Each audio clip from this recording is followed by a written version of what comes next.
following program may contain coarse language, suggestive dialogue, and discussion of violent imagery and sexual situations. It is intended for mature listeners who can tell the difference between facts and opinions.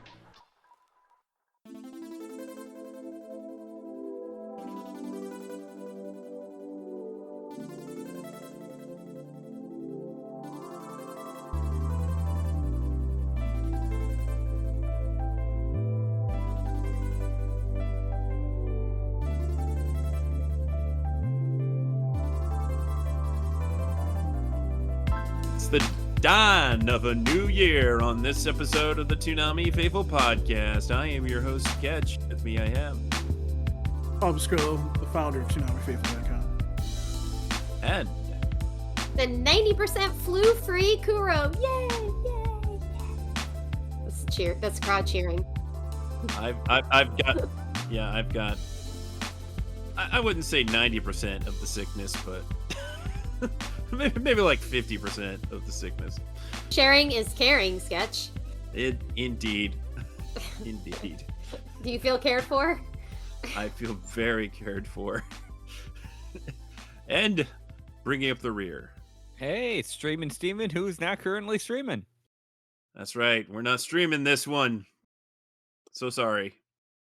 But if we had recorded on one of our more normal days, it might be New Year's Eve right now. So that's not happening. Yeah. We understand lots of people might have better things to do. You mean there's better So- things to do than doing a podcast about It's Toonami? It's hard to believe, but yeah, I guess so. I guess this isn't, huge part of their lives. Like apparently it is for us that we have to dramatically pivot, when Our things adult happen. plans. Yeah. So to summarize, basically what happened was Kuro threatened us with a gun, and now we're here. Yes. Worst, I'm sorry. We're not streaming because of me. This is the truth. I mean, we could still be streaming, but we just kind of...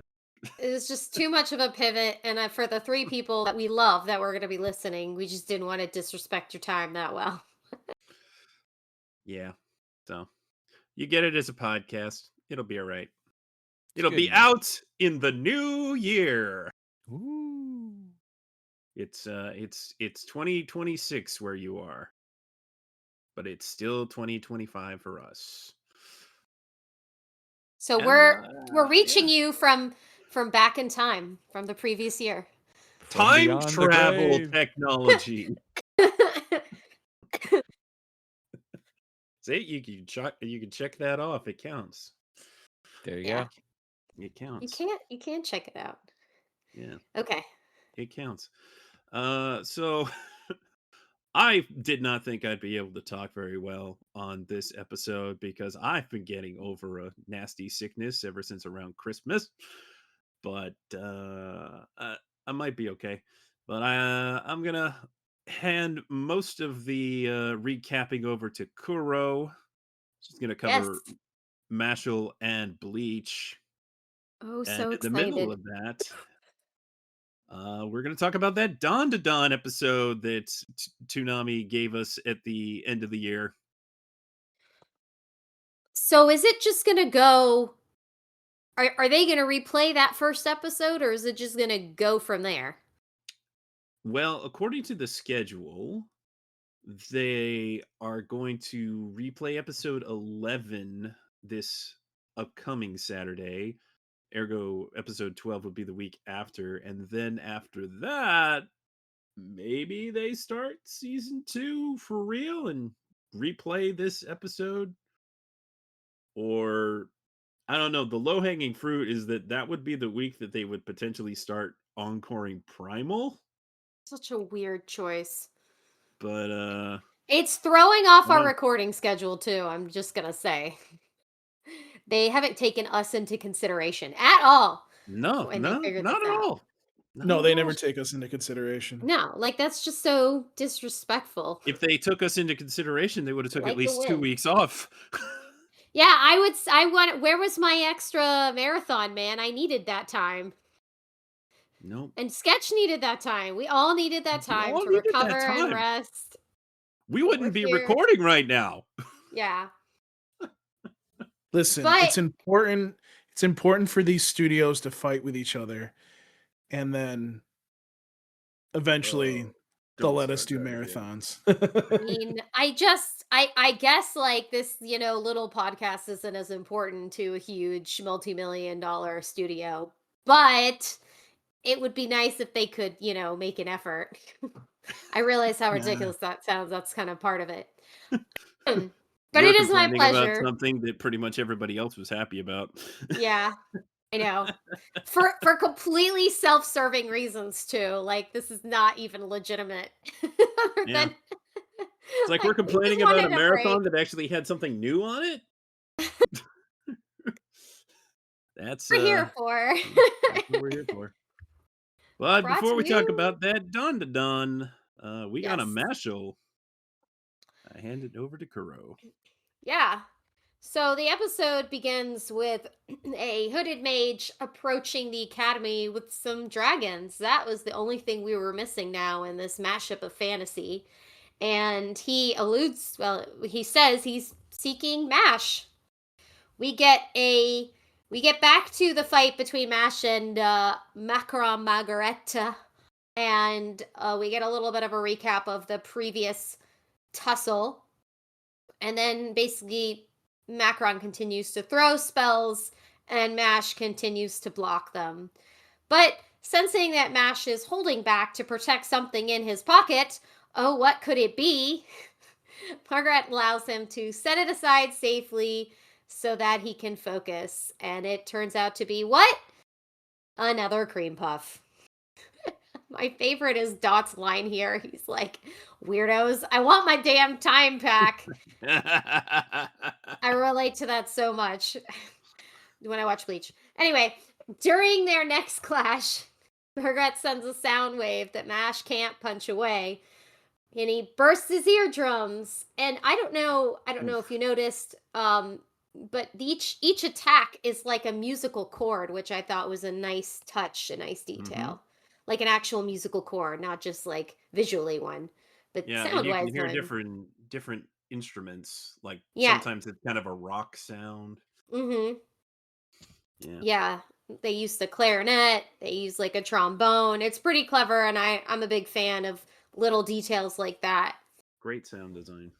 Yes. Margaret becomes bored by what he considers a lack of a real challenge and decides to summon a series of gramophones in order to cause a musical explosion in which Mash is at the center. And how does our hero avoid this? He tunnels through the earth like a super mole, I guess. Like a street shark. Yeah, because being underground, the earth absorbs the sound waves. And the funny part is, also completely improbable that he's able to move faster than sound. But even funnier than that, he manages to drag Margaret down as well into the earth. And then he kicks him in the face. Oh, I bet that felt good. It sure felt good watching it. It devolves into a Mash full-on beatdown where he's just smashing him in the face, and we're all just loving it. But before it can seem like Mash is winning, it becomes clear that that's not the case yet. Margaret decides to reveal their true form and transforms dramatically. When I say dramatically, I'm being facetious because it's basically they get shorter and have hair. And not They, even that much shorter. Like I felt like I was being trolled. They're like, "Oh my god!" And I was like, "They have hair, and they're just a little bit shorter." Was it just me thinking that I'm being trolled, or was that on purpose? Like, is that part of the joke? It's like a Frieza transformation, you know. Get big Yeah, and then get smaller. yeah, but like, it wasn't even that dramatic. It was. I mean, the transformation was dramatic, but like the end result was not that dramatic. I can't imagine though transforming to not have hair. I guess maybe they liked the feeling of the Uh, musical note wind on their bald pate. just just basically look like what they would have been born as a woman. I guess so. Yeah, they did have luscious locks. In any case, They are able to move faster than sound, which causes Mash to collapse simply by whispering in his ear. Oh, Lemon didn't like Yikes. that. Yeah, I didn't. I'm on her side. That felt like a violation. Meanwhile, we have a Bureau of Magic learning that Innocent Zero is on the move, and so they have to prepare for battle as the man himself is approaching, the terrorist himself, I guess. I'm not really sure How yet. nonchalant Blondie is here. He's like, "Oh, the Yeah. actual Innocent Zero? That is serious." Like the way he said that is like, you don't sound that Really? serious. Yeah, and I guess he didn't actually he didn't take it seriously because I feel like by the end of this they were not at all ready for this dude to show up. But back to the Mash fight. Mash is struggling to keep up with Margaret's quick attacks. Quick! He just uses his snappy fingers and they move at the speed of light. Mash is just not fast enough. But he learns to counter their speed by sensing the sound waves using the hard surfaces around him. Very clever. So Margaret, who obviously cannot handle like any kind of, any resistance to their abilities, decides to go for the big move and summons their death gong, which will kill the entire audience in 1 minute unless Mash surpasses their speed and steals their wand. Well, what's gonna happen, kids? Well, After- supposedly the audience is safe. Supposedly, but I wouldn't have. I certainly would not bet my health insurance on that.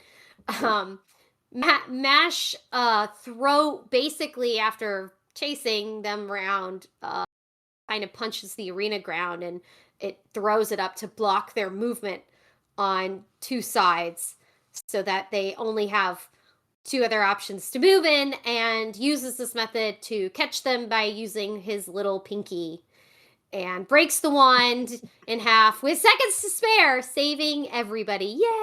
Yay! Yay, everybody cheers. Margaret admits defeat just as the sky darkens and a crack. Yeah, the sky cracks. And a black dragon emerges with a cloaked figure who is made clear that it's Innocent Zero. He comes down and claims Mash as his son? What? To absorb his body or something? What? And obtain his ultimate complete body? What? And Wahlberg steps in to save Mash.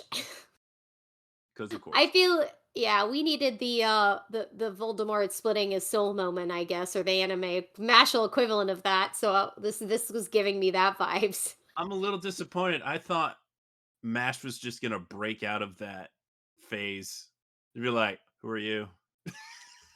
Maybe they're getting a next episode that'll happen. I just was like, maybe he's just in shock. Like, wait a minute, huh? But Maybe. I just want to hear him in his like deadpan voice. But I have a dad. But I have a dad. I have a dad. You're not my real dad. You got a lot more. Why'd hair you than my abandon me? dad. Yeah, something like that. You're a lot younger than my dad. I don't know. It does raise a lot of questions, but yeah, let's start with the fight. What'd you guys think about this fight? Paul. I'm here. Yeah, what'd you think about this fight? Wow. Musical All of madness. Mashle's pretty good. Yeah. Mashle is interesting. Let's put it that way. I don't understand how he's able to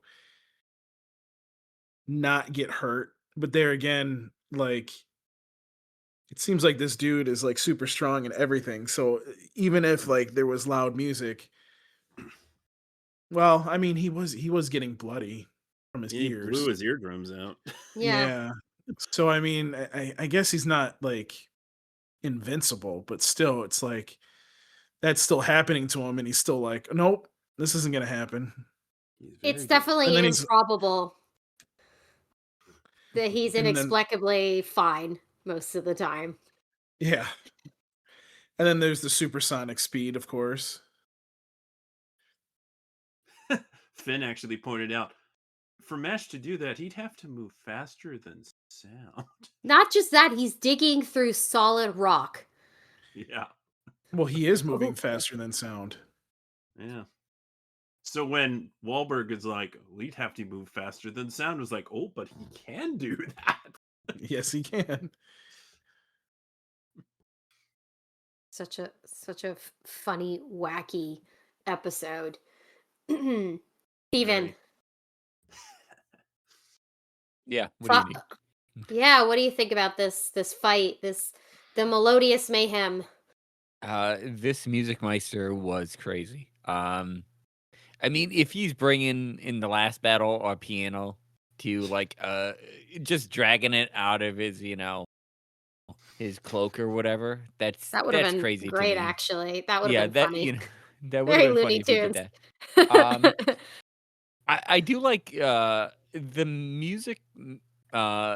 music magic that he holds. It's kind of cool. It's kind of like you get to see the actual music notes and everything, and it's like, yeah, they're deadly and it could kill you, but it's kind of cool to see that as your like last thing coming towards you. It's like, yeah, you know what? At least I'm going out with a bang.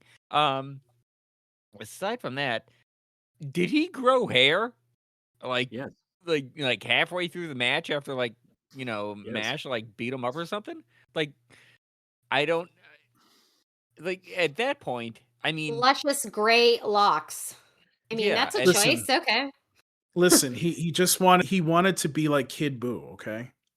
I mean, he could Mm. sell that hair product. That growing hair Oh, halfway Jesus through it. I Christ. mean, Yeah. you're losing your hair. You can like put some of that spray on it or whatever he does there, and it's like, I do wonder if like are people like bald in that area, or couldn't they like like do some magic casting and it like grows hair or something? Yeah.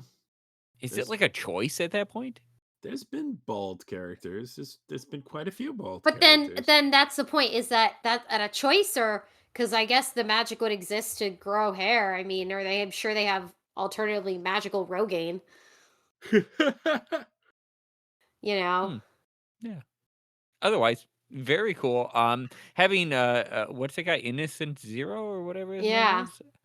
Dude, having that guy ride on a dragon. I mean, that's kind of cool. But then That was like pretty cool. coming in like I think it's like a little bit anticlimactic for him to come there. It's like, oh, we know he's going to figure it out that it was Mash, but now he's claiming he's his father or something, and it's like, Yeah. or he just wants his I call- body. I call bullshit. I Yeah. think he's just saying it. I don't think that's true. I'm It's calling not his bullshit. father. I mean, It but was a no, pretty epic entrance, though. It was he's a kind of pretty young to be a Semantic. father still. Semantics.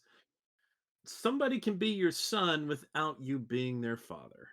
Yeah. That is true. It He be could his have brother. created him. He could have created him, and that's why he's saying, "You're my son." Yeah.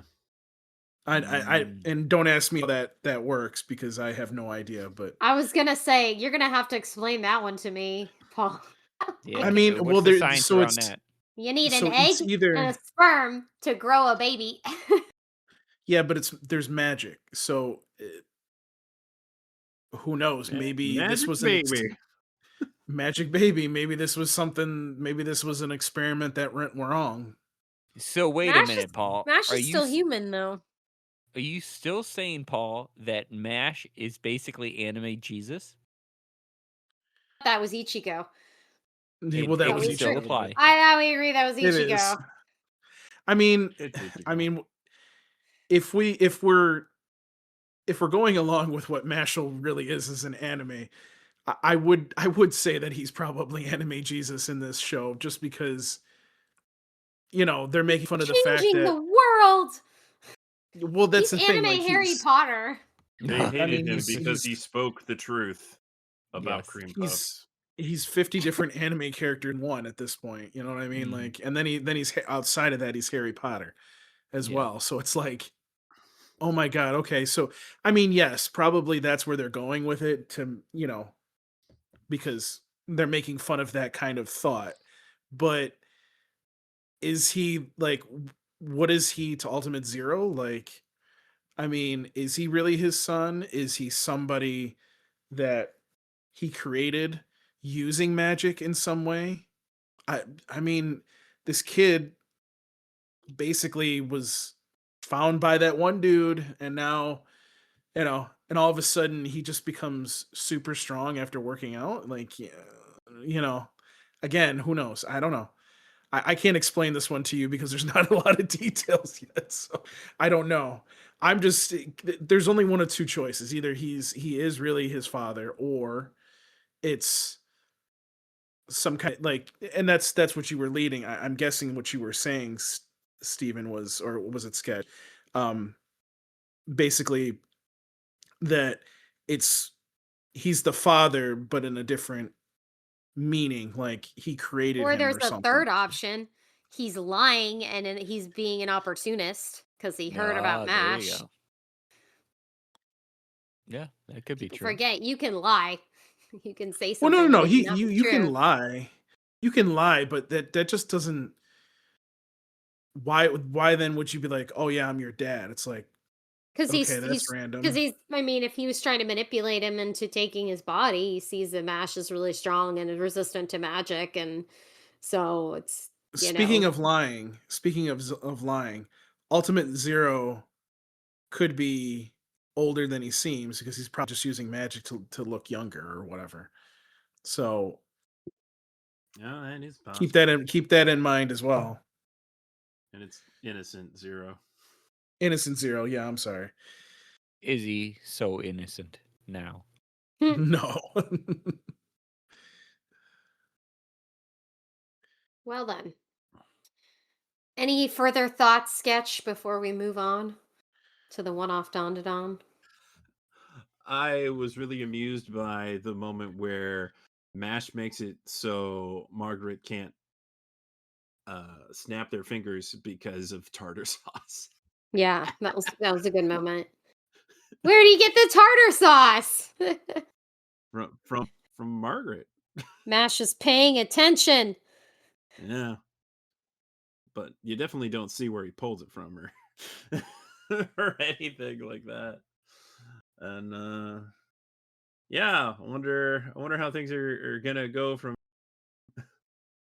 Innocent Zero showed up, Wahlberg is here, and we're only like halfway through this season, so needless to say, this tournament is over.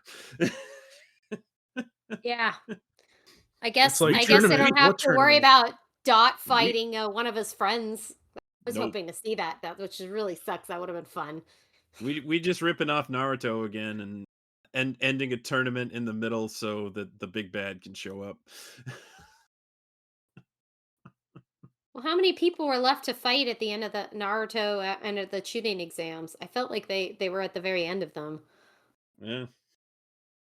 I would rewatch it, but we keep getting cut off in the middle of that on Toonami, so I can't finish it. I can't finish it, so I Man, can't tell you.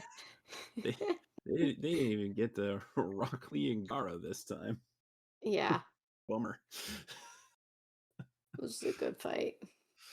Bye bye Naruto, and until you inexplicably return We all know it's gonna happen. and start over from the beginning again. Right. Yeah. I do think the visualization of the sound design of the sound magic is really cool. And I thought I it do was too. they the author of this story has come up with so many different sound magics that Margaret didn't use any of the same attacks on Mash that they used on uh Rain in that Mm-hmm. fight with Rain. Like Yep. all different attacks. I suppose they already knew that the one where if you use a spell you lose won't work on Mash because Mash doesn't have a doesn't have a magic. Also the administration guy, like is he just calling things magic? Is anybody could call him out on that? No. No. No. But there are people that says like, hey, I thought he said he couldn't use magic. Just go with it, guys. Just Just go. let it happen. Just go with it. And in the previous episode when Margaret crashed down after the hellfall, it did look like they were banged up there, but then we got the explanation that they used sound as a buffer, Cushion. Yeah, it's a cushion. as a cushion. But then we didn't really get any more explanations how Margaret inexplicably survives all these attacks from Mash. We just gonna just go with Yeah, it. I gotta say, there's been they've been cheaping us out a little bit because there was like 3 minutes of this episode that was a repeat from the end of last episode, and I feel like a lot of the series now are doing pulling the One Piece, where Yep, they're pulling the One wasting Piece. fresh episode time on previous episode stuff Oh boy, that we Bleach don't did need. that. I'm really picking up heavily on that now, and I'm not pleased about it.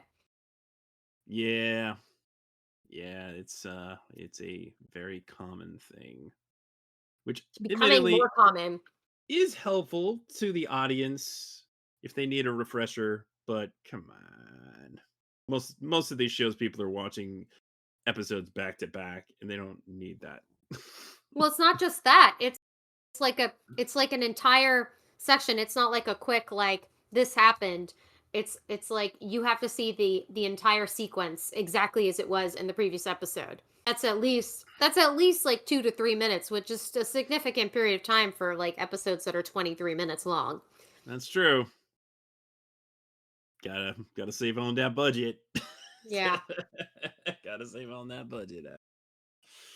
Disapproved. Otherwise, Disapprove. you end up with very bad things.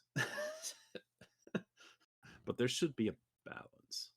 Mhm. Oh yeah, fun episode of Mashle. Actually, kind of a brutal cliffhanger to leave us off on for even 1 week, but You've no idea how much self-control it took me to not watch the next episode. So much fucking self-control. yeah, I I bet. want to know. I want to know badly what happens next. Me too. Okay, I guess that brings us to the dawn. The dawn. Does this mean I Ah, won't have to yes. recap this in 3 or 4 weeks? Since we're You can, talking about it tonight. well, yeah, I guess. I mean, I'll probably be doing that recap, but we'll see. You probably will. Yeah. I don't know, the Evil Eye arc kind of works best as an arc, so I'm not sure how we're gonna break it up. But there's 12 episodes in the season. You would think we'd want to do 2 every week, but I mean, every week we cover it, but We'll figure it out. we'll figure it out when the time comes, which is either in just a couple of weeks or potentially in February when Mashle ends, the last week of January. So yeah, our sneak peek, which is the actual full 13th episode of Dawn to Dawn. Very nice of them to drop that on us unexpectedly like that. When we last left things off, Momo was in a very compromised position, Yeah, that was upsetting. and the boys at the haunted house had just busted a hole in the wall and were seeing a room full of talismans where the interrogation on Jujutsu Kaisen was going on. I'm guessing. I've made that joke before. So, I got you. That was funny. I'm thankfully, laughing inside. I'm laughing inside. thankfully, the situation with Momo is immediately dealt with. She has a little trouble getting her powers going, but eventually she's able to fend off the creepy old men that are approaching her in the hot spring, with a little bit of help from, wouldn't you know it, Turbo Granny's here, and her special cat form makes things happen because it's part of the properties of the lucky cat. and lucky, very lucky. So the hot springs comes crashing down on these creeps, and Momo sneaks away while the authorities are coming. Is like, oh, it's the keto guys again. Oh, they're all causing trouble.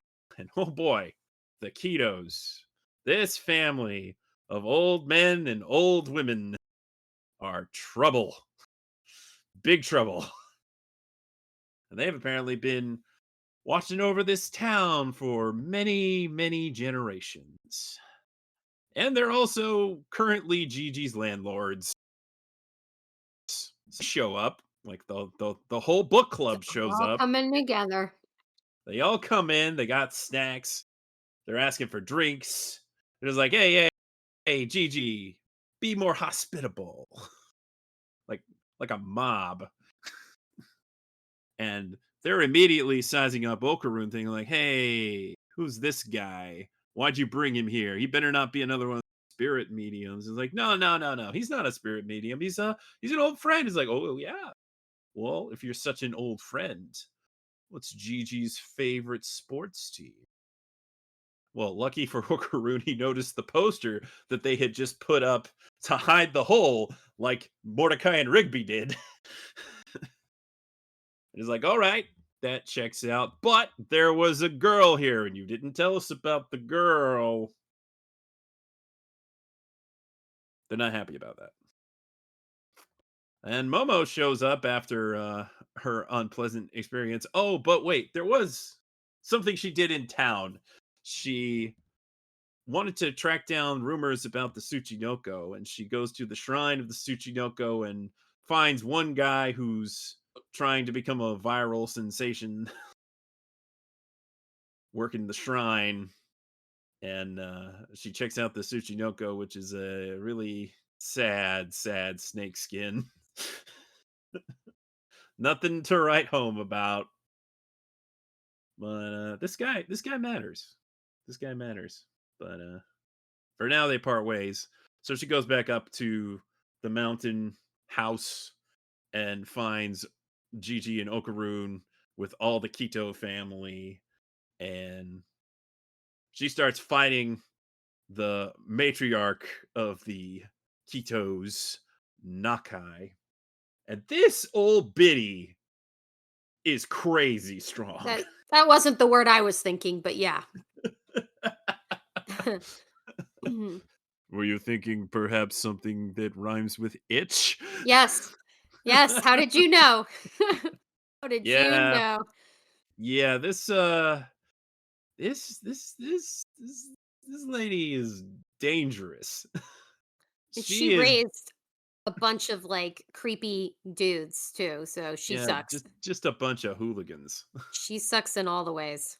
Oh, by the way, they're friends with one of the cops, so great. Yeah, of course they are. Well, yeah, that was the only thing we're missing is corrupt law enforcement. Yeah, she's even like, yeah, I got a hunting license. They say all kinds of accidents can occur on a hunt. It's like, yeah, just Dick Cheney.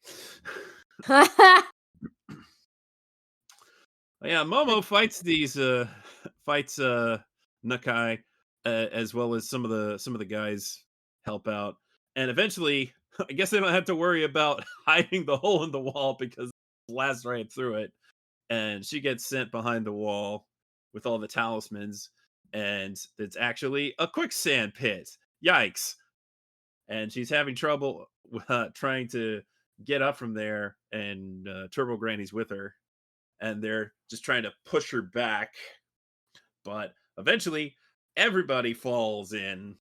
And now they're in this underground area, well below the surface.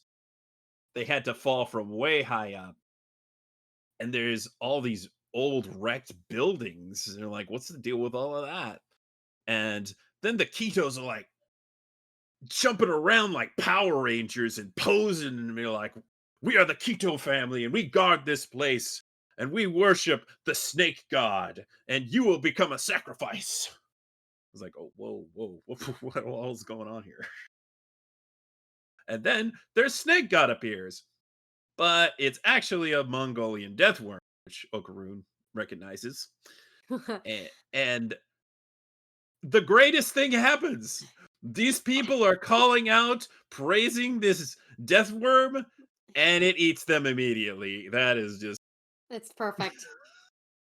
they get We really hadn't exactly what seen they a deserve. cryptid in a few episodes, so that was a nice touch. It'd been like Yep. aliens and ghosts. We needed a cryptid, so Yep. there we go. Do you know there are people who are trying to prove that this thing actually exists in in reality? Of course there are. Yeah, Yeah. I used to looked watch shows about that. Cryptid stuff is fun. I used to Yeah, watch Josh Gates do shows about that. which is Dude, you too, always fun. Kuro? I love Josh Gates. He's the Yeah, that guy- funniest.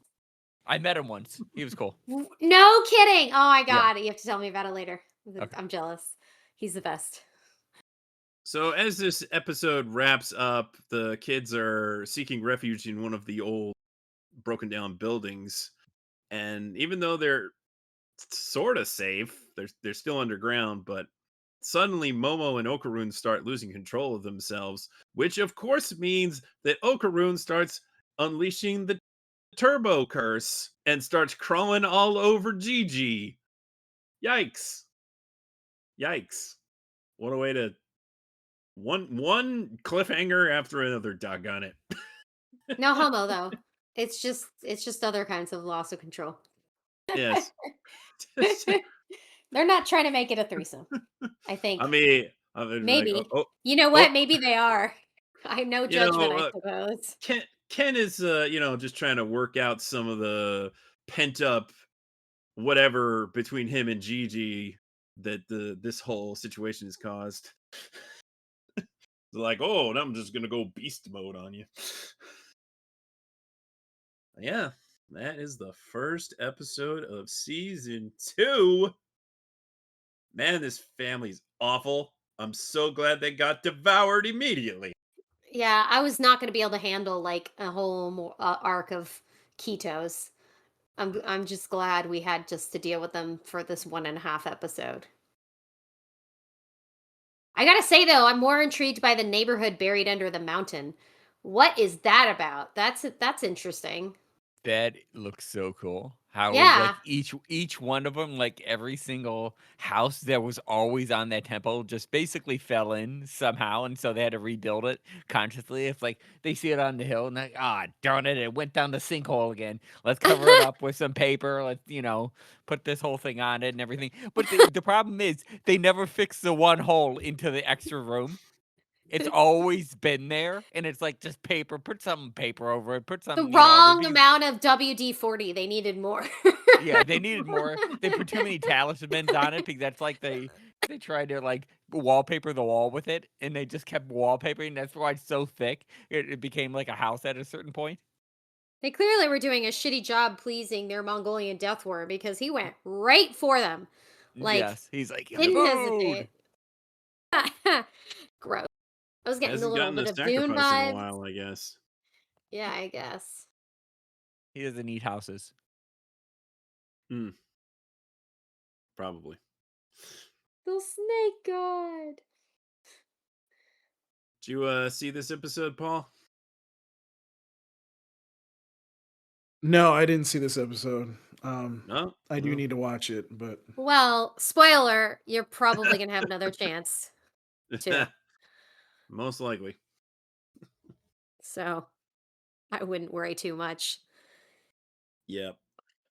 Interesting Mhm. choice though for the preview. Like I was thinking, do like 5 minutes of the first episode. Like I feel like that would be something that would work well for Toonami. But I'm not complaining. It's just odd to play a full episode and then they're not going to play it again and for another few. I don't know. It's just odd to me. Odd choice. I don't work in big networks, so maybe and they someone who didn't works in the even. industry can explain their logic behind this to me. I was It really doesn't hoping make they Maybe- would grace us with like, and dawn to dawn, new episodes will return. Blah. Like, Yeah. none of that. Yeah. No kind of heads up of when we'll get more.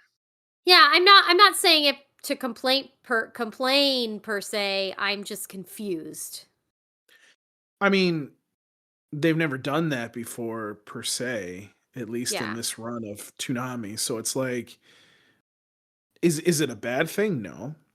I mean No, that it's just odd. no. I mean I think they're just trying to do some things and make sure that people understand that, hey, by the way, this is going to play next year, just so you know. So I mean, I'm for it. I mean, if you guys want to do more stuff like that, go right ahead. Yeah, I guess so. I mean, I don't think we need to overthink that, to be honest with you. I think they were probably just given the opportunity of, hey, you want to do a Dan to Dan, marathon. Why don't you just play the first episode of the next season anyways? And they were probably Mhm. were just given that opportunity and we're like, oh, all right, we'll give everybody a sneak preview of what's coming down the pipe here next year. That's That's completely all. reasonable. That's And I completely reasonable. and it has happened before that that companies have done that. Anime companies have done that for Toonami in the past. So I mean, it's not out of the realm of possibility. Plus, the season's already out, so it's like, Hmm. what's to hurt to have them do that? You know what I mean? Sure. Even Yeah. though, oh no, we can't use footage for promos, so that's why we don't want it on TV. Like, oh my god, shut up. Anyways, Say they have the opposite problem sometimes. They'll use promo footage that gives away things that would Yep. otherwise be a reveal in but an see, episode. I mean, I don't want to go down that rabbit hole because we'll be here forever. But It does it just happen. always it always kills me because it's like Toonami's really good at not spoiling things most of the time. So it's like, why would you be concerned about that? So I don't know. That right there is where I'm with you on the, well, that's strange kind of Yeah. thing. It's just an afterthought. Yeah. Amusing. So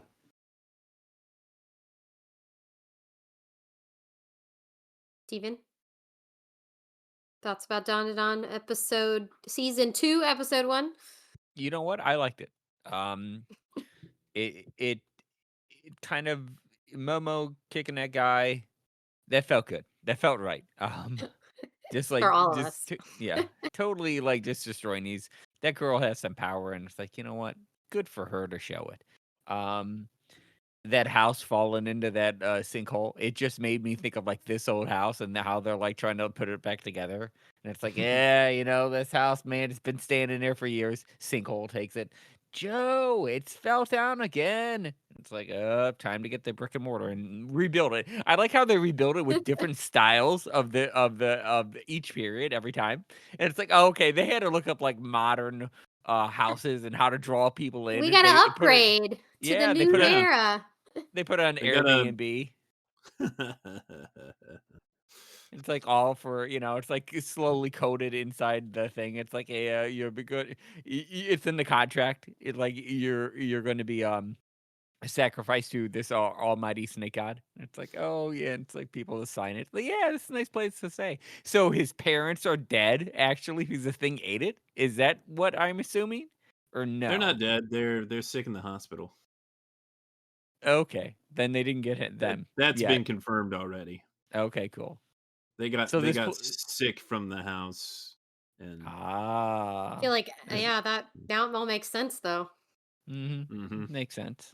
That Mongolian death worm, man, that thing looks so cool. It was like they didn't even know it was a worm. They're like, this is a giant snake, man.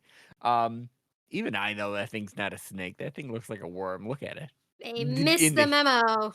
yeah, it had human teeth on it, which is like just a little more yeah. creepy than just a regular like what they think a Mongolian death worm looks like. Because no one's ever seen these cryptids. They're like thinking, oh, maybe it doesn't. It's this actual thing. It's got human teeth. That is cool. For like a period back, when I would watch stuff with Josh Gates and all that cryptid stuff, I fell into that hole for a little bit, so I can relate to Are you a all true of them on there. believer like Okaroon? A little bit. There are some things out there that I'm like, you know what? They could exist. I mean, I wouldn't say that I think all of those cryptids exist, but I think they're based in people seeing things within animals that they only see glimpses of. They don't see the whole picture, and so these tales grow long enough to do it. Because technically, a Mongolian deathworm, according to all research and everything that I read about it, Mongolian deathworms are basically poisonous type worms that can spray acid and other things that can spray types of venom, and other most mythological sides of it. They have something to do with lightning, which is weird that they have something to do with lightning, but um, they're cool. They can stretch to around maybe 12 feet long, I think. I don't know. It's so I want to say um i- they're not real, but it's something because it's like they have like venom, they have acid. The Mongolian deathword can technically shock its prey. I want to say stuff like that is they seen something, right? There was something actually there, but it could be just something that was misidentified or misseen. Um, because for the longest time, a little bit of a lore about me, I did want to be a cryptozoologist, like actually go into that. I love the Um, enthusiasm. I'm you can totally see into my it. you can It's see fun. you can see my passion for this. I This is like my can. passion project. I absolutely can sense the passion. It's great. So whenever there's like shows about that, the Secret Saturdays, that was a fun one with that. Mhm. Whenever there's shows about that or something about that, I always like that because I think there's something to relate in it about communication, about humans, about understanding this world and looking at this stuff, and seeing maybe there is something there. While there might not be enough evidence, maybe there is something there because eh, um there are animals, there are things out there that we don't discover until later. There is a spider that is not carnivorous. It only eats plants, and they found that in some weird cave in Madagascar, I believe. And so it's like things that were always there, but we're still trying to find. And so I think if you could classify the death worm, it's probably just a snake. It's probably something, but the lore around it. Some guy came over there, seen that thing, didn't want to think to his friends that he was like, some type of wussy that went over there and like got scared of a snake, like all of his other friends would have made fun of him for that. He said, "Oh, this thing was the death worm, man. This thing could have shocked me. I seen lightning coming off of this. I seen all of this." And that blew like every friend of him believed him. They started telling that story, and then it became lore after that. And it's like Bob over here for seeing this thing. And he goes, yeah, I seen it." And that story got bigger and bigger. And then Bob's dead, and it's like, yeah, that death worm, man, it almost got him, but it turned out to be the diabetes that got him, not anything else. I Yeah, can't top I this sketch. I I cannot love top this. I love this weird tangent you're going on. Continue, please. Wait a minute. Wait. Let me go make some popcorn. Excuse me for a second. Why You does want the me to go on construction about worker other keep cryptid coming lore? here? Oh, I like that. I can talk to you Yeah. about the Indian mini elephants too, as well. Yeah, I can't top him. I got nothing for you, sketch. Yeah, nothing else to contribute to Dawn to Dawn. Yeah. Steven covered all the highlights. I covered it gotta put all, a pin man. in You it. really did. You really did. You start talking about cryptozoology, I start going.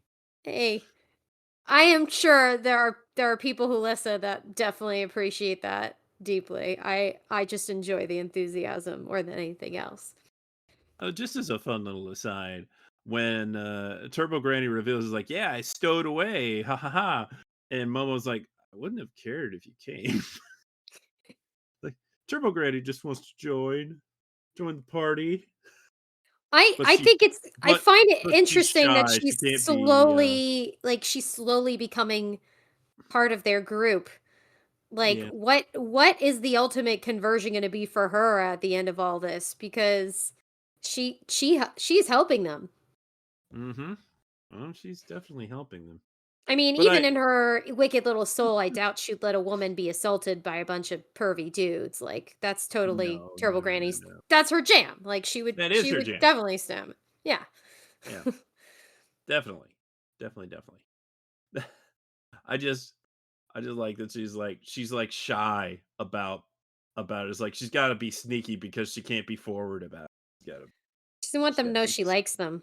Yeah, exactly. She And likes hanging out with them. I also really enjoy that exchange. Momo's fighting Naki, and just like you're no normal old lady, and Turbo Granny's like what do you mean? Have you met your grandmother? Like, oh, good point. There are tough old ladies. She's a sexy old lady. Grandmother does not seem that old. No. I wonder how old her mother is. Who could say? Mhm. Who could say? Yeah. Nice little treat to end off the year. Little preview of things to come. And another annoying cliffhanger. As Dawn to Dawn do. That will continue to be the Dawn to Dawn way. Yeah, I'm not a fan. You guys know how I feel about cliffhangers. Very frustrating. Overused. Uh, till you get to the end of season 2. At least it's not a gross cliffhanger. Yeah. It's an But interesting one. seriously, they could have Momo could have dealt with those guys before the end of that previous episode. I agree. You I said definitely that could have too done when we talked about the season finale. I said that as well. I was like, "What? This is so stupid." That's so quickly resolved. Like, what? It's you should have just ended with Gigi and Ken finding the hole. I mean, finding the hidden room. That was a good enough cliffhanger all on its own. And then Momo is freshly dealt with those idiots and is out of there. But no, we had to make it gross. Great. Dawn to Dawn, this is why you're not good for polite company. Cut it out. Cut it out. All right, let's talk about these episodes of Bleach. Yeah, we gotta end on a happy note. Oh wait. Episode 29, The Dark Arm, opens with our captain Jushiro Ukitake announcing that he's going to take the Soul King's place. What does that mean?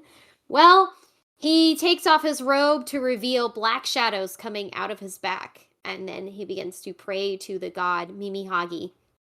And then we're taken through a series of flashbacks that move pretty quickly through Ukitake's everything, life. Beginning when he was a young child, his parents are chanting to the same god, begging the god to devour his lungs and save him from his disease. At some point, the eye of Mimihagi seems to take pity on his mother's tears and begins to cry. And in a dream, Ukitake drinks the tears, and this causes the black shadows that we saw at the beginning to engulf him. He awakens, and his life is spared.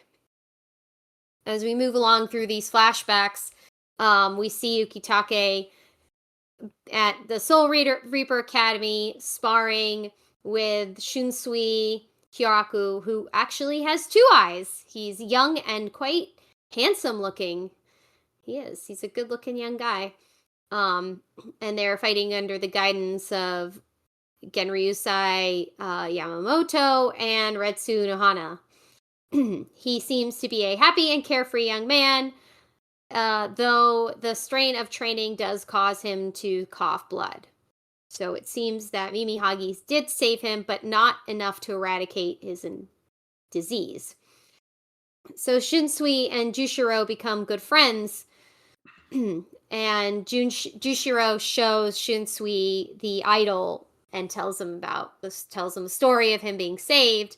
Shinsui says that Mimihagi sounds like a rumor that he heard about a part of the divine power of the Soul King coming loose and coming to Earth, which might explain why it's shaped like a fist. I could not tell in the moment whether it was right or left. I learned since that it is actually his right. I get these mixed up frequently. Apologize in advance, but it is the right one. Which will be relevant soon. Fast forward a bit, and you see Jushiro refusing to get a lieutenant for his squad to replace the deceased one, Cayenne. And then fast forward again, you see Andrew, Flame of the West. Wait a minute. Wrong media. We see a broken sword and him talking to the same two figures, Captain Shunsui and Onohana. And memories then shift to further after the attack, and we go back to the present, where it is revealed that he is asking Mimihagi to forsake him, and it opens its eye. By doing so, he gives up his organs and body to become the right arm of the Soul King himself. He reveals to Rukia that he had always been prepared for this. As Ukitake lets Mimihagi destroy him, Captain Kyoraku heads down into the darkness, presumably where Sosuke Aizen is imprisoned, which, yeah, that turns out to be the case, but in the moment, you don't really know that's what's happening. Meanwhile, Ichigo is fighting Yuabaha in order to stall him so Orihime can heal the broken Soul King. Like, I don't think you can fix that. I don't think that can be fixed. I mean, Horohime's pretty amazing, but that seems a little bit beyond what even she can do. Which turns out she can't. She fails. But Ukitake's ritual completes, and the right arm arrives to hold the Soul King together. And Yubaha states that something he did not foresee.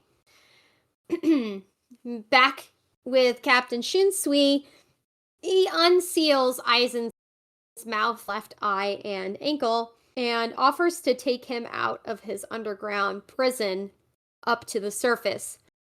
Aizen proves to still be quite dangerous. I almost didn't recognize him, seriously. I was like, wait, that's Aizen? Been a while. But he does not seem to be enticed by the offer to go above ground. So I guess we will see what happens there. Let's talk about this episode before we move on. So yeah, I guess that's the end of Captain Jushiro Ukitake. I don't see how you can come back from giving up your entire essence to become the right arm of the Soul King. Yeah, you kind of don't come back from that. Yeah. I Which mean, makes I guess all the posturing that the other Soul Reapers are doing kind of ridiculous. It's like, no, you're gonna kill yourself. It's like, it's already done. Yeah. Yeah, this is the point where you grieve. Yeah. I think that's the point where we're supposed to accept this. They're just trying to give us Aizen as a solace. Like, oh, but we'll give you Aizen back instead. Like, well, I mean, did anyone ask for this? Did anyone ask for Aizen back? I sure didn't. Did anybody ask for this? It's I get that move, but it's very sad. But why? But at this point, I am numb to all of the sacrifice that's happening. Like, it's just one thing after another. You know? I mean, with Ukitake in particular, it's like they brought him back for just a moment, and now he's dead again. Yeah. It's quite sad too. It's very sad, and you can tell Rukia is completely torn apart by this sacrifice. I really like the guy in earlier arcs. He's cool. Yeah, me too. He One of seemed the good ones. like a nice guy. Yeah. I guess now we know why he's sick. even when the majority of Soul Society were being dicks, he was still pretty chill. Mm-hmm. Yeah. That's but I mean, apparently he's been fated to die dramatically for a very long time. Well, I gotta give Nope. the guy credit. He embraced it wholeheartedly. Like he was like, "I'm gonna do this. I'm gonna put myself in this." So Well, Yeah. he basically only had a temporary life at this Yeah. point. So whenever he was going to be called into action, so to speak, he was going to die. So Mm-hmm. I mean, when you give yourself to this god, so to speak, or in this case, the right arm of the Soul King, hand, arm, whatever, I don't know. All the above. Who the hell knows? I'm confused by that too, I guess. you I know would what this I would is? It's I would Princess Listen. Yue of Avatar all over again. Oh, jeez. You get the reference? Yeah, she became the moon after the moon gave her life. Yeah. Yeah. It's Princess Yue, except a lot more sad and a lot less hopeful. My girlfriend became the moon. That's rough, buddy. By the way, I don't, maybe I wasn't paying attention, but I don't, did you guys mention the fact that Yuabaha didn't know that this was going to happen? Yes, Yeah, I did. we did Okay. mention that he Okay. did Did not not foresee foresee. that. Can we talk about this whole I foresee things bullshit? Because this is really Yeah, that is pissing me bullshit. off. This is like a level of like Deus Ex Machina. Like, what is the fucking point then? And here's the best part. Like, let's say that Oreo's plan is to, which I'm still kind of convinced it might be, even after watching episode 30, is to take on and kill the guy who killed his mama. Well, fuck you, buddy. What are you waiting for? The guy already can foresee everything. Like, you're just letting him become more powerful. I'm sorry, but what's your fucking plan here? I'm just so mad. I'm just so mad about it. It does. I hate Yep. the fact that he's like invincible, and it just it's not like the kind of invincible like you'll see a Naruto villain Well, where like there's cracks in the armor, like the whole I can foresee everything, and then he basically gets defeated a couple times, but he just sheds it. He's just like, oh, Yep. see, I'm fine again. It's all okay, and I'm really mad about it. I just I'm shed really my hating snake it. So- skin and I'm all right again. Yeah. so one of the issues with him, besides having the foresight, with Uryu potentially taking him on, is he also drank his blood. So now in a sense he kind of has control of his of him, He even does. though okay Yep. he's a Yep. Quincy, He but could it's even end worse his now. life in a Yes. instant. Yes. I mean, I'm assuming what Uryu is waiting for is Ichigo to finally, because I'm assuming that he knows that Ichigo hasn't done his Bankai yet as of this episode. A big So assumption. I so would not give him that much credit. but here's what I'm saying to you. If he has foresight, he's not going to have that foresight when he's basically on the ropes, so to speak. So I would say that basically what's going to end up happening here is he's going to wait till his opportune time and then take him out. Yeah, he's just Or waiting for him to be vulnerable, like assuming that's a big assumption that not on Urio's part, not on yours, that Yubaha would let himself be vulnerable without that level of foresight. well, no, I don't think he's going to let himself be vulnerable. I think it's going to happen to where again he doesn't see something happen. That's probably what's going to happen because now we just saw one moment where we see this happen. What else can he not see, and what else is coming? So I guess that's going to be that interesting to see they're going trying to forward. entice the reader with that. He didn't Yes, see this exactly. happening, so maybe there are other things he may not foresee. I call bullshit Yeah. on that. I don't like as a person watching it, I don't like that when I don't like that they're doing that to me as a viewer. I don't appreciate it. But then there's also this possibility too that Uryu thinks that maybe, and this is just my thought process, that one of those other Quincy are to turn on him, turn on Yuabaha, Well, and that's somehow definitely happening. Yeah. so well I mean that's happening. There's Quincy's that are pissed because obviously, you know, Well, we you haven't got basically there yet. killed They them. didn't get to join the super special club. Oh yeah, we did. Yeah. They did. Yeah, that's right. That happened a couple episodes ago. Yeah. Yes. But what I'm trying to say is like there's somebody that's really close to him that's already up there that is going to betray him potentially, and that's what Uryu is waiting for. Maybe, I don't know, but that's the only thoughts that I have on it. And again, I haven't gone that far to see, you know, if this is going to be something that's going to happen. I don't think it'll happen anytime soon. It'll probably happen in the new season that's coming out later this summer, but um yeah, I mean, More time. yeah. By the way, that one screenshot of season 3, or not season 3. Is it season 3 or season 4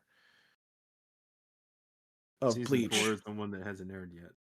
Okay, season 4. So uh where Ichigo, I'm not gonna really say anything if people haven't seen it. I'm sure everybody's seen it by now, but where I haven't. assume he does eventually finally go Bankai, like if that's his Bankai, yeah, I'm gonna go like to another planet so I don't have to deal with this guy.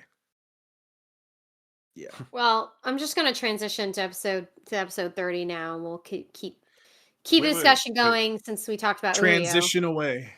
I do want to talk about some things with the flashback. I enjoyed seeing young Ukitake and Shitsui like being bros, but Yeah, man, it was a sweet moment. they So short. really should have used a different actor for young Shinsui. It's like that is an old man voice.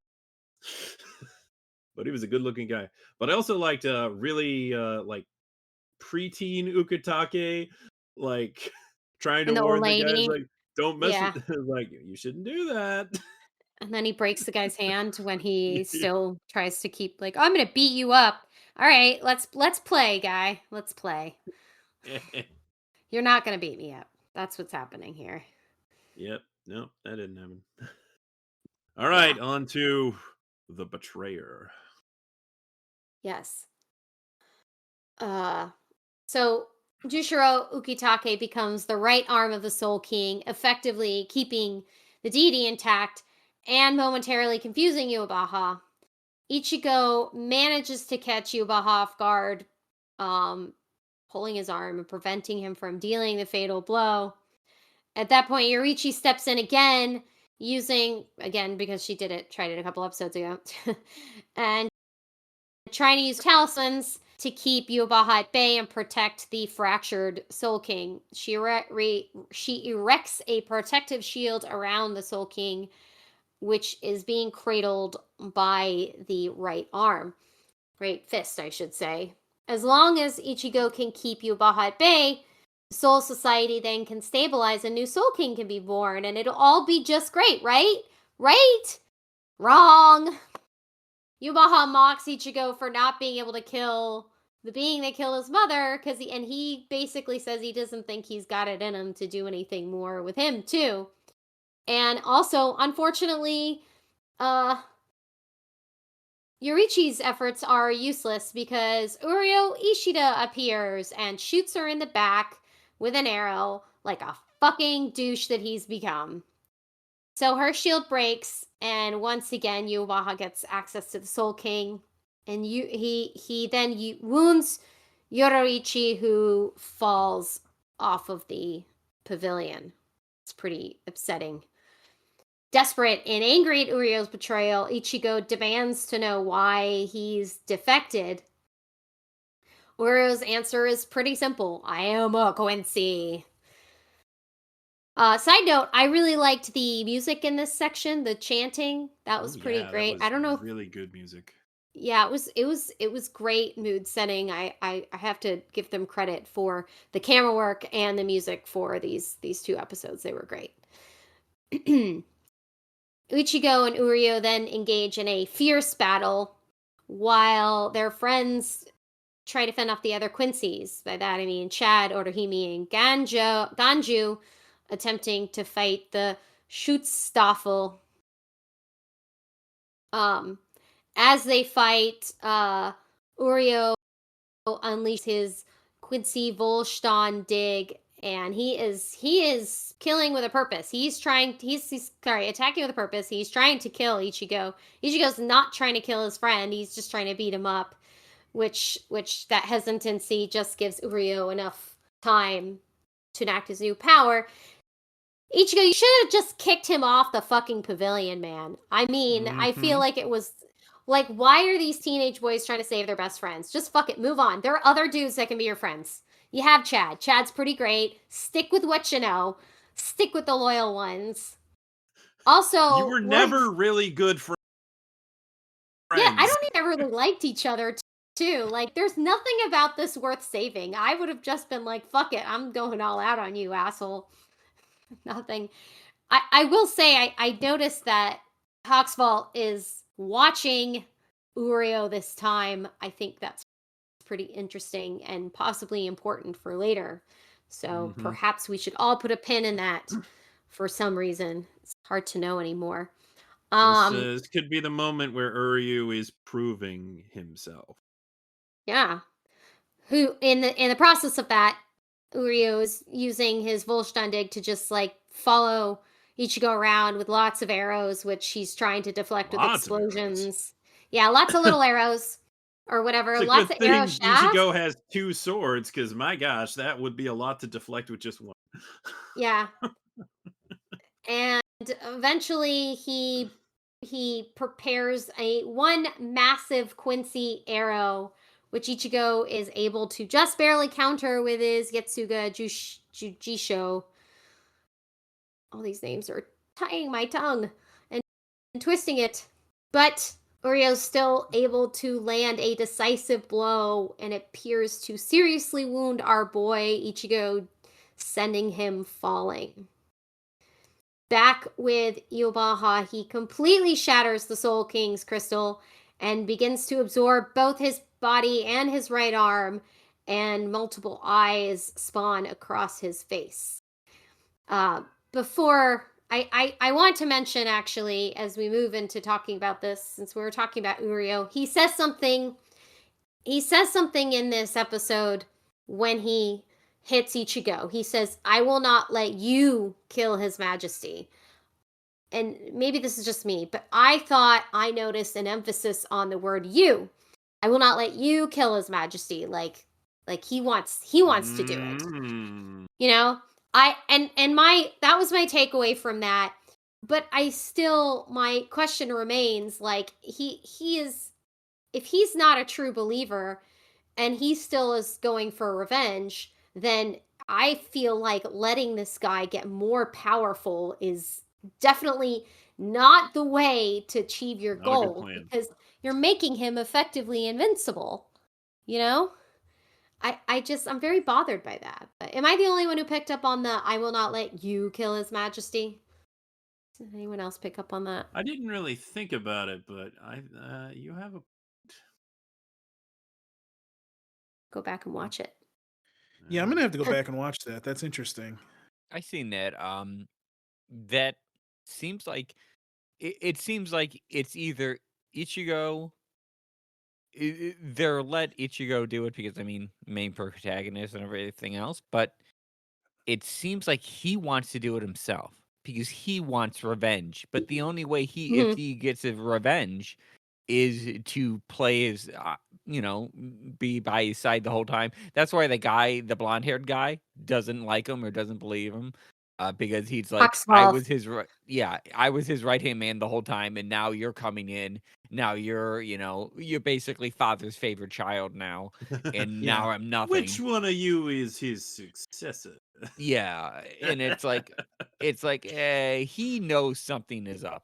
That's my take on all of it. So who knows? But I think he wants to do something, and then maybe Ichigo will do his final blow and take him out, or they'll do it together and they become buddies again. I don't know. I Well, feel like all right, we can become, comrades for this moment, but I'm still gonna punch your lights out at the end of this. Also you fucking know, do it. something just came to me because we've been talking about, is Uryu like planning something out, Yeah. and I keep forgetting that he had that journal that he was reading, Mhm. which caused Yeah. him to join the Quincy's. So it's like, is there something in that journal that says potentially how he can stop Baha, and that Oh, he's waiting for maybe. that precise moment to do so? Like I don't know, but that thought crossed my mind while we've been talking about it. I'm like, wait a minute, maybe he does know how to kill Yuaha, or maybe he can't stop Yuabaha, but because he's a Quincy, he can do something to get him to that point, and then, like you guys were saying, Ichigo finishes him off, being quote unquote the chosen one, because as Yuabaha pointed out, he has all those powers. He has like 50 different things inside of him, so it would only make sense that maybe part of it is Ichigo has to be the one to do it. I don't I know. don't I have I don't Yeah, think that Urio is that clever. I really don't. I think that he Hmm. just acting on what he thinks is a plan, and it has not occurred to him all the ways in which this is not going to work. I really don't think he I, understands that it's and this is only based off of my conjecture that he is in fact um planning to betray Yubaha. oh no, I completely agree with you, but I Yeah. also, it's interesting that Bleach Thousand Year Blood War references that journal at least once or twice. And you're not going to drop that just to give him like a reason for him to join. You're not even going into detail of what Uryu read in there. So it's like, huh, you're keeping Not something yet. from us there. Yeah, They'll exactly. probably reveal it eventually, but for now, we Yeah, can just see that whatever he read is the reason that he has joined the Quincy army. exactly. Also feel like I'm still missing a really big piece of the story with you, Baha and the Soul King, about what the Soul King is. And like you get pieces, and I'm trying to put the pieces together. And Yeah. I understand from this episode, and then episode I guess 28, the one before Ukitake's sacrifice, where um he meant they mentioned basically the conflict with the Quincy's arose because they just didn't fit into the balance of this world. They were eliminated because they didn't fit. So this is all revenge for that, not fitting into this war. But like why he calls him father, he has this ability. The Soul King's basically like a looks like a doll trapped in a big fat ruby. Like I'm just missing, I feel like we're still missing a lot of important information. I was missing some exposition, and I can't believe I'm saying that. I cannot believe that I'm waiting for exposition. But here you are. Here we are. I mean, I think that's on purpose, though. I think there's a lot that is not being revealed because it Mhm. could potentially reveal what is eventually going to happen. Um, but yeah, I mean, there is a lot. And I'm not You've the only one mentioned, then. It's not just me, like, right, you're picking up on it, like, there's missing yeah, info? Okay. I yeah, wanted to make because sure like, that maybe I just didn't watch it right and I missed something. no, I think so. If for and I don't, I'm assuming you don't read the manga as well, right? No. I Okay, talk to so people who I do and ask them questions. right, so for people that are just watching the anime, I mean, for example, you watch all of Bleach, and there's really no mention of this Soul King or what happened. Maybe there was something that was dropped. Maybe there was something said about a Quincy War, and you know, I mean, I think they did say something about the Quincy War, but it They have wasn't. It was talked just about the Quincy War. They've just the most we've gotten is that they had conflicting ideas of how to deal with the undead, with the dead, and that was what right, started this. Which actually, it's turning out you're getting hints that that's not the case. That it's a lot deeper than that. It's a right. nasty family conflict or something. But to your point, like you're not. You watch the whole original series, and you're like, and then you get to this, and you're like, well, wait a minute. You're still missing details of who the Soul King was. Like, Or what it also, was. What even yeah, is he? exactly. Like, was this dude like an animal before or something? Or, like, I mean, we had a guy that was a Soul Reaper that was an animal, so it's like, okay, like, yeah, what are we getting at here? You know what I mean? Like, He looks like a mannequin. It's very odd. yeah, It's just this Hmm. figure broken up, encased in this red crystal. It's very yeah, odd. It's not even It a whole doesn't. mhm, body. No, it's not. no, It's missing limbs. So presumably the missing limbs are part of the whole because it missed its arm before and that was relevant. So, you know, the best I can guess is those limbs will become relevant soon. I just find it yeah, very odd. I which could see. leads to me. You were saying? Go ahead, Steven. No, I was gonna say something jokey. Like I could see the left foot being in like a Monty Python kind of clip where it just stomps on people. It's just gonna show up at some point and be like game changing. I'm gonna kick Yeah, you in the ball. yeah, and it'll be like, oh my gosh, it's the left foot of the Soul King. well, I mean,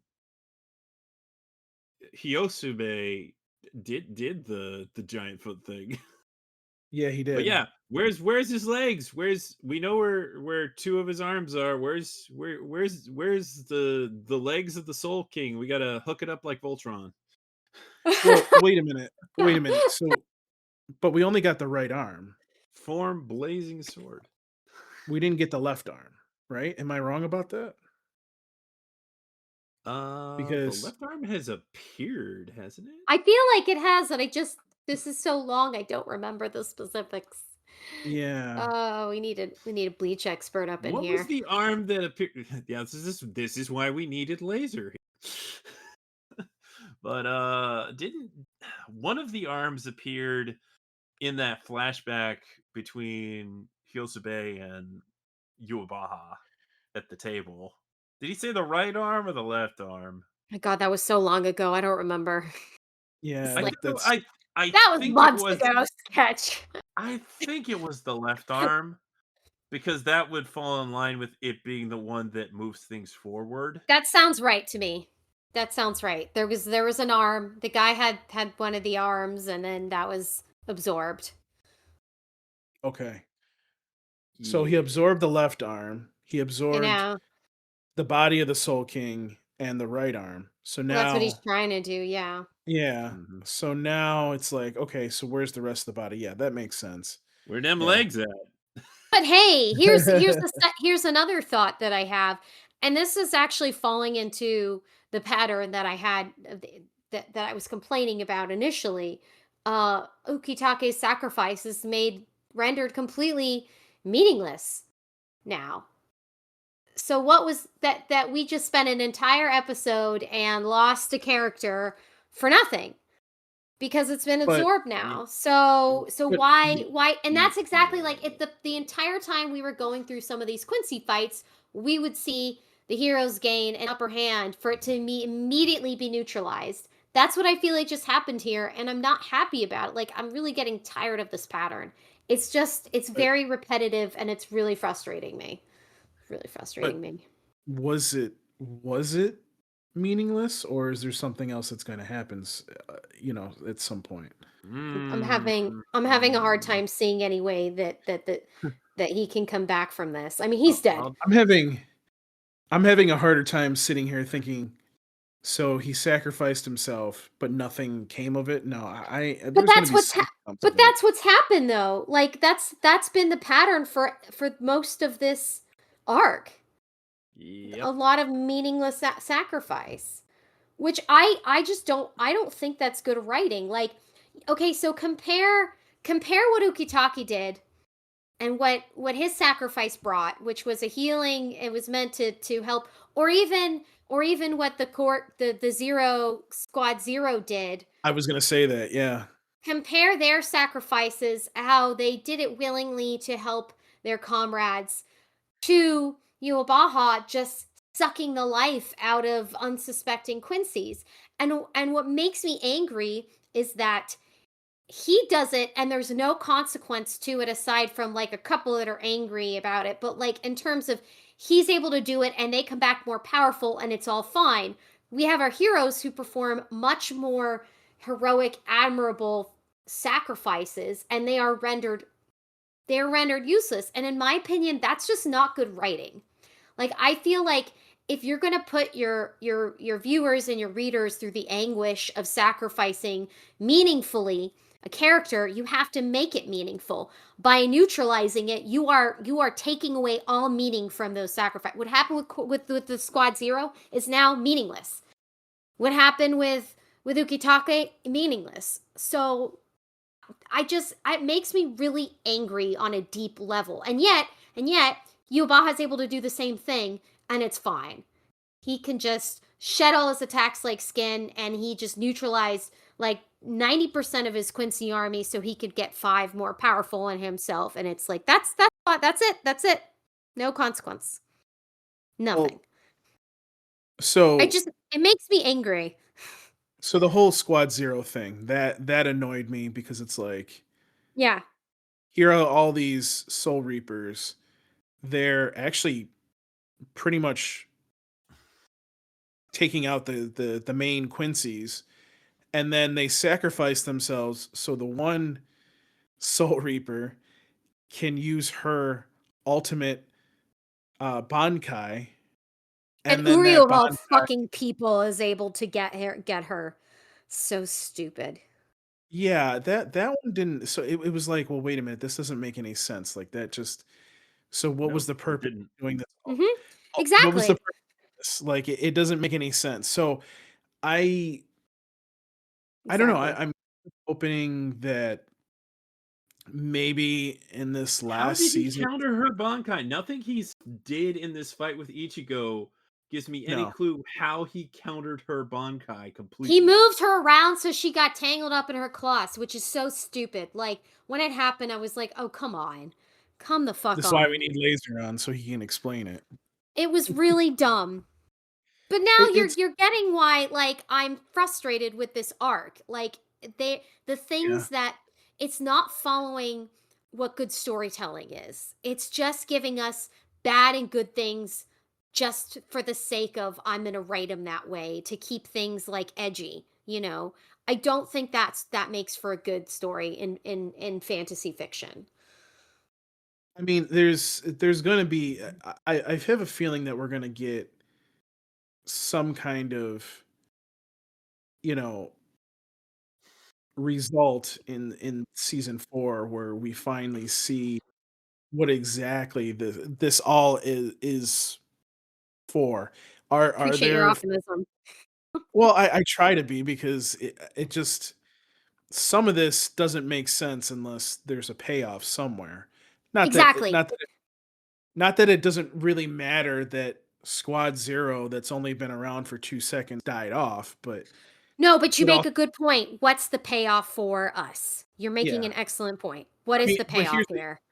here's the other thing, like, did Ryu kill her or did they fake that and they're really still alive and there's something else going on? See that's the thing. It's like it's just very weird. Like you start You going in watch those too other much anime. You watch Well, too yeah, much no, I anime have. where people don't die for real. Well, that's what I'm saying. Like you watch all these shows and you're like, and you see this happen and you go, okay, that doesn't make sense. I mean, look at Attack on Titan. Aaron's eaten, and you're like, wait, what? And then all of a sudden, now he's a Titan. And you're like, oh, so there's a payoff here. So it's like, okay, so if that's happening over here, why isn't it happening in Bleach that's been around for a while? I mean, don't get me wrong. I understand why people got to get killed off. And it's But a it has to be war, obviously. purposeful. It has to Yeah, it has to serve to further the plot. And I feel like this absolutely. pattern is not accomplishing that. But I do appreciate your optimism, and I think it's important to have that to counter what I'm saying, because I do admit that unusually I'm very pessimistic about this series as it stands. Yeah, and it's I guess like when I get to the end of this, if I don't have like this understanding at the end of what was going on, why, and whatever, like I'm gonna kind of be probably pissed off too, to be honest with you. But the other thing that blows my mind here, and please explain this to me, because ever since I've watched Bleach, I'm sitting here thinking to myself, so we have the Soul Society, we have these Soul Reapers. Aren't these people already dead technically? So if they're already dead, how can you kill them? And then on the flip side of that, can't you just bring them back if they're already dead anyways? No, Like they're double dead.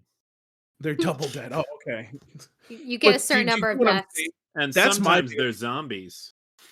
But see, but do you understand what my frustration is? It's like that's my only frustration with the series. It's like, well, wait a minute. It doesn't really make How sense. how do you kill them when they're already dead? Like I get it. I understand you have to show that and it's part of the story, but they're already I'll dead. tell you how you kill Bleach characters with Taite Kubo's writing. And then why would you and That's then pretty good. why would you fuck with some of the captains that people actually like? Turning one of them into a zombie and possibly you can bring him back, but you don't know. That was Like upsetting. like That was really upsetting. that one I'm like He'd already that been one through a lot of shit. He lost his Bankai and then got it back, and yeah, then we had to do all that to him. It was upsetting. exactly. So I mean, I get your frustration. Okay. I really do. It's the same thing with I'll relate this to the new Demon Slayer movie where um I have not seen and it. oh well then maybe I won't say it. Never mind. Never Sorry. mind. Never mind. I'll shut up then. I was waiting for, I wanted to see, because I know they're gonna put it in the series, and I just wanted to watch it that way. Well, are they going to do a TV series? They'd be stupid not to. Yeah. Is it going to I figured happen? it'll I be don't like know. with the train, they'll just do the same thing. So that was my plan, to watch it in that format.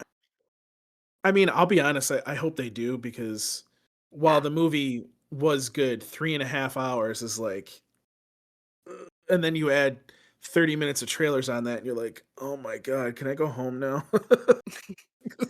Like, don't get me wrong, it was I good, should but it get was just paid like, for all this. Yeah. oh Lord. So But Sketch, yeah, what are your thoughts on this, on this like specifically within the context of, the payout or lack thereof? I don't know, but I thought it was just adorable that Orihime and Chad tried to do, and especially Ganju. Ganju, that's just adorable trying to do anything. Yeah, what good is he gonna fucking do? I'm sorry, Ganju, but you need to step back. You You made are a gonna get hole and they you, fell, but they you're came gonna right get back. you're gonna get killed fast, and I'm concerned about him. I'm very concerned Like, about him. what we don't even know what happened to those three after and uh Yoruichi. We don't know what happened with them either. Uh, Sure, how so those Quincy's are even alive, like the guy with the helmet, I forget man, his I am name. How is he so even alive? sick I'm of very those guys. confused. Why is he, I, like, he's been killed so many times. What is it gonna take to put this guy down? I'm Come on. especially sick of not Thor. That guy just needs That just guy. That's what I'm saying. I'm sick of, yeah, not Thor. We'll call him get that. I'm get tired of rid of him. him. Tired of that guy. He's not interesting. He's not to jump on the train, but what is the point of those guys? to To be annoying. to be a Yeah, foil that's about to it. be a foil for Like, Chad and Orihime, I you guess. didn't possibly think you could defeat us. And Ugh. then you know what was really annoying? Speaking of that, Ichigo, why couldn't you have just one shot at all of those guys? when Uryu Then your powers um combine. Take when on. Uryu Excellent. Jesus Christ. when your Uryu um hits Ichigo with that shot Hmm. Oof. and he's falling down, they're all like he turns around and they're all like right there. They're like, well, look at you doing all this stuff. And I'm sitting there going, were you gonna help him? Like, are you just sitting there like getting off of this or something? Like that's just weird. Please A stop. little bit, probably. Yeah. Ichigo, you're being so stupid. Like, come on, man. Just he gave up his shot like Alexander Hamilton. I'm sorry, I just Oh saw yeah, Hamilton the other day. he nice. The term is called deloping, and yeah, he did. It's like, dude, he's coming at you with everything he's got, or at least everything he's showing that he's got. And you're just like, nope, can't do it. Just gonna take the L. Like, no! What? Whatever happened to saving the 3 realms, dude? What? Close. They're not even that good of friends. Like, They're not. where is this fucking loyalty coming from? Because I don't This get is it. this is more ridiculous than Naruto and Sasuke, It is.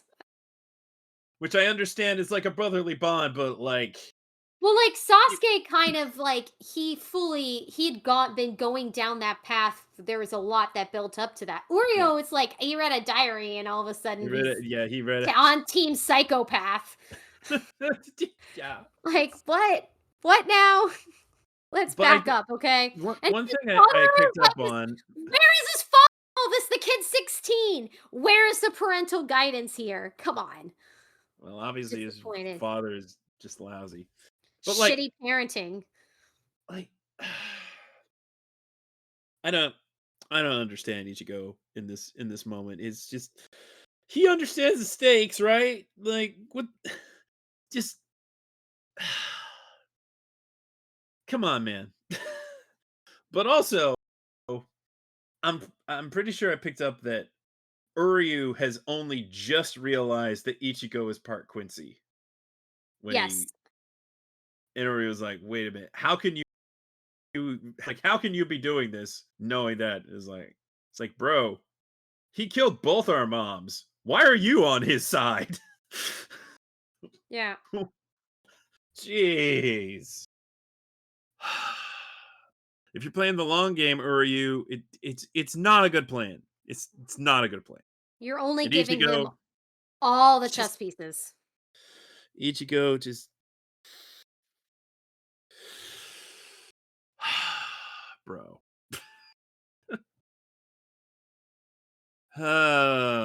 Bad. And Yuabaha's like, I did not foresee. Like, okay, so what do you not foresee, and what do you foresee? Like, what Can are we the can we rules? get a rule book, please? What So we are can the understand rules? it and we can get around it. Thanks. This is, Explain it to us. hopefully Explain it to that's the somewhere in audience. that stupid journal. I'd like him to explain it to the audience, if nothing else. I did tell you that journal might have something in it. Diary of a Quincy. Oh, Jesus Christ. Now somebody's going to make this movie. Do you have anything to add, Steven? Diary of Anne Quincy. Okay. That's really That was bad. a good one, though. I know, it's so Like bad. listen to you crack yourself up. You're This Tsunomi's faithful opinion We're- is just an we're opinion. here to offend everybody. You're welcome. Welcome to Toonami After Dark. It's gonna take just all of my restraint not to use that as the episode title because it's so good. Oh my It's so god. My god. Better come up with something else. Yeah. All right. I don't know what I can follow that up with, but okay. Um, like, Yuha Baha, like the dude, I get what you're saying with everything, but the dude has so many like irises in his eye. Like, how can he? What is he seeing? He can't see anything. Like, I mean, if he says, "I did not foresee that," like, dude, you got like how many irises in your eye? Like, Back on your eyes. You have too many. yeah, That's part of the problem. yeah. You're still not seeing anything. Aside from that, like, I don't, I don't know because I get what you're saying. I'm like, there's nothing for me to be invested. There was like some Mhm. points that it's like, oh yeah, I want to see the next episode. I'm like really excited. But then it gets to the point where it's all gets muddied again of like, there's so many Thing. things to do. Yes. And it's like, I don't know. It's like every other episode, it's like, okay, man, here it comes. Here it's gonna like kick off. Everything's happening, and it just like dies. And it's like, why? Mhm. Why did this happen? And I don't know. I don't know. I don't know Mhm. how this is going to wrap up. I say, good for them to try to wrap any of that up. Good luck because that's going to be very hard to try to tie all those loose ends up. I am sure they got a way to do that. Not to, to press on, any of the writers or the Arthur or any of those people doing it because, good luck to them. They're going to have a hard time trying to do any of that. But I don't know. It's like you're right. The rules that they establish, they're not there for certain characters. Mhm. Like, they're not there. It's like Yuha Baha is basically, right? Like we said before, anime Jesus is Ichigo. Yuha Baha is the devil. Basically, it's like he can do whatever he wants. Oh, I can do this. I can do that. I can see in the future. I can do this. Well, you didn't see in the future that much. You didn't see, what's going on. The Soul Kings, cut in half in a gem that they're trying to What even heal up is with it? duck. What Yeah, even is the fucking yeah. old king? The Soul King's a stupid dummy they stuffed in a gem that they made everyone believe that he was the actual king. And watch, it'll come out somehow, maybe in the next season or whatever, or somewhere along the line, that the Soul King was not really the Soul King. It was all the people that made up the whole thing, and these It's people the friends made the we Soul made King. along the But way. they, That was the yeah, real yeah. Soul King. But they had to put some guy. They had to put some guy that they really didn't know inside a gem, and it, just to make it seem like he was, and it was probably Yuhabawa's father, right? It was probably his father that they stuck inside the gem, and they said, okay, now he's coated in amber, and they're taking his DNA out, making like Jurassic Park type stuff with him and everything, and it's like, what's going on there? We have no answers to that. They're trying to heal him with some duct tape and everything else, and like glue that they find like on the floor or something, We'll and they're make a like trying to new like Soul paste them together. King. We're gonna make a new Soul Soul. King. Each They one of say them are that. like yeah, each one of them are like kindergartners trying to like paste and glue him together, and they're like, oh, this will work this time. My healing powers never work. It's called the soul for a reason. He's encased in a gem. I don't think you're gonna heal that. He's been cut in half, cleaved in half, and he's like, the guy wasn't even alive to begin with. Like I said before, he's probably gonna be some, they're probably gonna reveal each step of the way the right It's a foot of the Soul King. stand-in for Yeah. something Yeah. else. The left foot of the Soul King. Somehow Ichigo's got part of the Soul King in him. They gather all 5 cards of Exodia together. He becomes the one, they win the duel. Something happens. I don't know. The guys, I don't, the rules to the show have been thrown out the window, right? The rule book's been thrown out the window. Ichigo has to receive his highest power, and he still technically has that in him, within him somewhere. Um, Yuhabaha is the ultimate evil, and so he has to gain his stuff. He's got henchmen that are kind of like the dumbest idiots out there, but like, oh, we're suave and cool because we got the power. No, you have the power of him that he can take away at any time. So he doesn't really care about you. He only cares about his true son. Um, the one who wants to inherit everything. Each one of them is going to turn on each other. I've seen so many animes. I know what's going to happen, basically. But you know what? I don't know. I'm just going to keep watching it because I have a job to do and I have to live tweet all of this stuff. But you know what? I'm going to make fun of it every single bit, every along the way. Not to be like cynical or sarcastic or anything, but I mean, not that I don't care about it. Like, I'm not going to try to like say like I don't care about it. It is interesting. It is fun. There are parts in there. There were episodes in there that I wanted to see the next episode immediately because I wanted to know where it went. Right. But there are parts like this thing. It's like he won. Okay. Yeah, What are he's you won. trying to do? He's won he at won. this point. You can't fix that. You can't fix that. He basically is changing the whole world. I Mhm. mean, unless you become, the Soul King itself, which I don't put it past him to do that.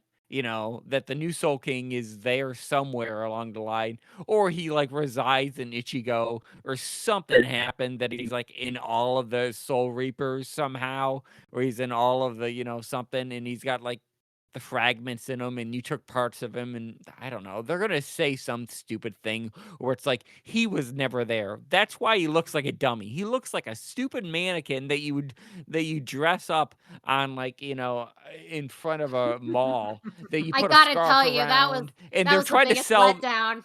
That was Yeah, the biggest they're trying to letdown, the sell Soul King. basically the Soul King. What they're trying to do is they put a mannequin. They're trying to sell the gem around him, but they're not trying to sell him, right? But they have to put this whole thing together. So they put a scarf around him. They put some glasses on him. They're trying to sell these objects there, but they're not trying to sell him. But he's the mannequin, and the Soul King is like mad because they put his mannequin up and not the one in the back, and so that's why he has no arms and everything. And I don't know. You're going in That's the basic. weirdest direction with this. I gotta say. Yeah, I don't know. There's stuff flowing out of my mouth, No, and I don't you understand make it. a good point that it's hard to stay invested when every time you care about something happening, you care about like, oh, this sacrifice, you care about this character making the move and gaining an upper hand, and then immediately in the next episode it's pointless, and that's the Yeah. part What? that's the part that frustrates me, that What? I Yeah. can't I cannot feel attached anymore, because like you said, at this point the Soul King has technically won. He has absorbed, not the Soul King, well, I guess it is technically Yubaha has won. He's absorbed the Soul King, and there's like hardly any Quincy's left. I don't even know what he's going to rebuild into, but and I'm not even sure I understand why. None of that's been explained. Ichigo's been kicked off by a person that's barely even his friend. Like, I'm just struggling to find a place where they would have to go, so like you say, there's so far for them to go to fix the situation. And how late are we into this part of the series? Yeah. That's going to be a lot of plot armor to make that work. I don't care for that. I don't like it. Yeah. What is the sacrifice here? Right? What is going on? If people can be resurrected, like what was that one guy? The guy who fought Yuhabaha with Yeah, the the Squad paintbrush. Zero dude, Yeah. yeah. He gets But resurrected in the next he's the episode, only and it's one. like, yeah, and he's the only one. one. And he gets So resurrected like his death meant nothing. Like, so does death even mean anything anymore? If they were Soul Reapers, if they were trying to do this stuff and stop destroying the Iran cars and all this other stuff that's going on there, what's the sacrifice? There isn't any. In certain anime, like the first season of Attack on Titan, sorry to go on this tangent, but the first season of Attack on Titan was impactful because anyone at that point could die. Anyone could die. You had main characters like going off and dying. Sword Art Online was the same way. You had characters, there was an impact to the death until it wasn't. And it was like, oh, okay, until it was like people would die because they put the helmet on, the virtual helmet on, and it wouldn't be waking up. You die in the game, you die in real life. That was the stakes there. There are no stakes in this game.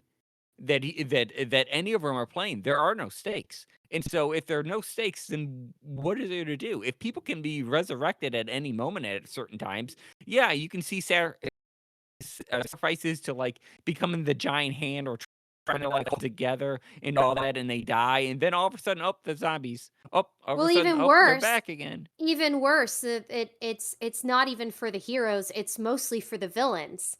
That the rules don't seem to apply to them. The heroes do seem to be dying, and except for that one guy, Ichibe, I guess is his name, everybody else is dying in real time, and it's like, it. Yeah. Yeah. I do appreciate what you've said, Paul, about like, well, there's got to be a payoff for all of this. I think that is what I'm missing. That's the frustration for me, is that I haven't seen any payoff yet, and I'm feeling frustrated about it because every stride you make, um there's it backtracks, and like that doesn't. I don't know of other anime where it's been that bad. I feel like other stories, there's some balancing going on, and this story, as it stands right now, is lacking in balance. You know, I don't know. I know that there are a lot of people who are big fans of Bleach, and I'm sure that there is something redeeming about this at some point down the road. I'm saying that optimistically, the little bit that remains, but for now, the only thing I liked about this was great music, and they did a great job with the camera angles. The chanting was awesome. Good job with that. Indeed. Yes, Bleach continues to astonish and frustrate. Well, that's the point of this season, is to frustrate everybody and then frustrate us some more. I guess so. Certainly Seems to that be way. the case. Stop bringing me to talk about Bleach, man. This is what you did. You sketch. You cannot have me talk about the show anymore, because it's just gonna be more of the same. But Well, this is how we get you on tangents. We love it. in fairness, I didn't have you talk about Bleach the past couple of times. That's true. That is true. I had a good excuse though. You did. Yeah, because you didn't want to get pissed. I was sick. Well, that too, but whatever. Hey. And was I really so sick. appreciate you covering these recaps, because yeah, I'm pretty sure my voice would have died at some point in the middle of that. Yeah. Well, I'm happy to have made up for the break that I got. So thank you for that. Covering when I couldn't be there to talk about Blue Exorcist. I do miss I talking know, about right? Blue Exorcist. Yes, and we look forward to the next conversation about Blue Exorcist with you. Next week. Next Mhm. week. Okay, I think it's time to wrap things up. That's what she said. Oh, We're wrong not podcast. wrapping Yes. things anymore. The Christmas already happened. Yes. Shall I? Hey, you started it cleaning? with the diary thing, so it's your fault, Sketch. I don't. Shall I do the house cleaning sketch? No, I got it. You can email us at podcast@toonamifaithful.com. Follow us on facebook.com/toonamifaithfulpodcast and on Twitter @toonamipodcast. You can listen to the podcast on just about everything, including Apple Podcasts, Castbox, Deezer, Google Podcasts, iHeartRadio, Overcast, Podbay, Podbean, Podcast Addict, Radio.com, Spotify, and the TuneIn app. And you can find every episode of the podcast to stream online at the same place they found the encrypted clinical trials on Lazarus, soundcloud.com/Toonami Faithful Podcast. And get the latest news by following @ToonamiFaithful.com on Blue Sky and @Toonami News on Twitter. And read the news, views, and reviews on ToonamiFaithful.com. Well, Steven, tell the folks where they can find you. You can find me on like all social media platforms. That's MXA Ghost on like everything. I usually stream sometimes, usually on a Sunday, playing some Hollow Knight. You can hear me rant about anime on there as well, because sometimes I go off on tangents, and those tangents last for about 2 hours. So if you want to hear more tangents, you can always come on the stream. Otherwise, have a great day. Even go on tangents? Never. Never happens. Never. Kuro, tell the folks where they can find you. I'm usually here. I'll be back to being here every week. Unless you don't want to hear me complain about Bleach, then I can come to every other week. I'll listen to what the people want. I don't want to be that person. But other than that, I am on Twitter and I'm on Blue Sky. Search Happy Kuro Kitty. That's me. Oh, where can they find you? Well, not getting down with the sickness, that's for sure. Thank God. Okay, that was a good one actually. That was Down not with bad. Sickness. That was not No, bad. ironically, this time last year I had flu A and it was not pretty. I don't know if you Yeah. guys remember that, but it was not pretty. Oh I my God. do vaguely recall. Yeah, it was not pretty. Hence why I got my flu shot this year. Uh, so Stupid you can me. find me trending on X and also on Blue Sky at Pulp Skrillo because I posted a video from wrestling last night, and well, you guys are going to be listening to this later, but I keep getting included in it. So yeah, there's that. And you can email me pulpskrillo@toonamifaithful.com. Also, anybody that's new listener that's listening now, because hopefully people were tagging Toonami Faithful as well, because I told them to do that. Hi. So, and yeah, that's it. All right. Sketch. Sketch, where can they find you? You can find me on Twitter at Sketch1984 and on Blue Sky, Sketch1984. Just look me up. Thank you all for listening to this podcast. There wasn't a live stream, but you'll bear with us. We always appreciate your listenership. We look forward to your listenership continuing into this new year of 2026 as Toonami continues to give us plenty of things to talk about every week. Any kind of updates, we'll be sure to send your way once we know how the schedule will shake out in a couple of weeks when Dawn to Dawn's rerun ends.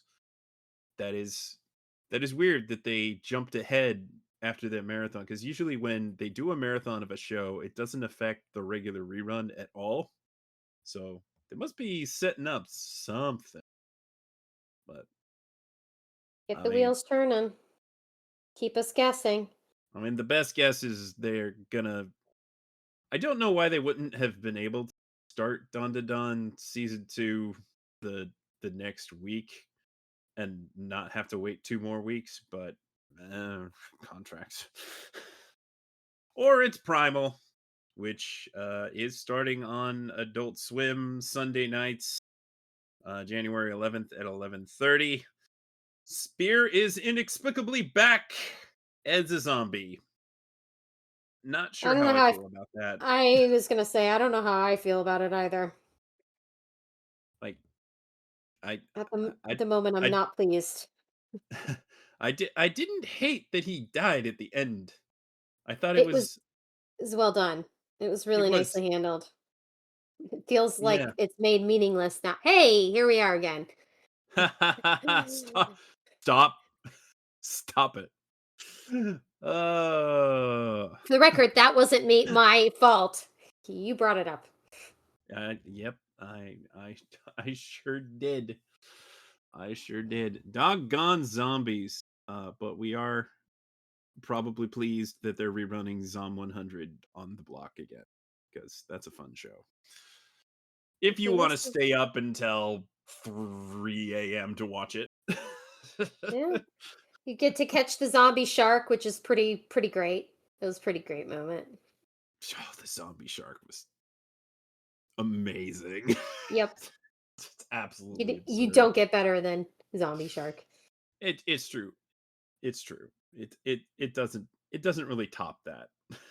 at, at least in the first season, and gosh, who knows if there'll ever be another. Oh yeah. Yeah. So, thank you all for listening. We hope you enjoyed the podcast. Be sure to share it with your friends if you think they would be interested. And until next time, stop making death meaningless. Hopefully there's a payoff. Yeah.